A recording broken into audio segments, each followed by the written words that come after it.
Are Udayagiri police और अबकारी विभाग पक्षर 3 कोटी 8 लाख टंकार गंजेई गछ नष्ट। आर Udayagiri police sub inspector Sunil Kumar Sethi पक्षर सूचना मिली 3 कोटी 8 लाख टंकार गंजेई गछ नष्ट होइथिबा।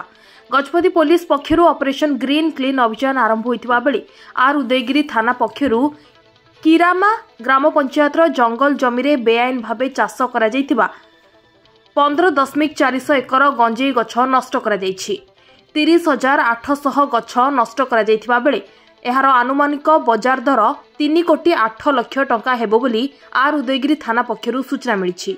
एही चढ़ाऊ 3 प्लाटून पुलिस अबकारी विभाग राजस्व विभाग और वन विभाग कर्मचारी मिलित चढ़ाऊ करा जायतिला।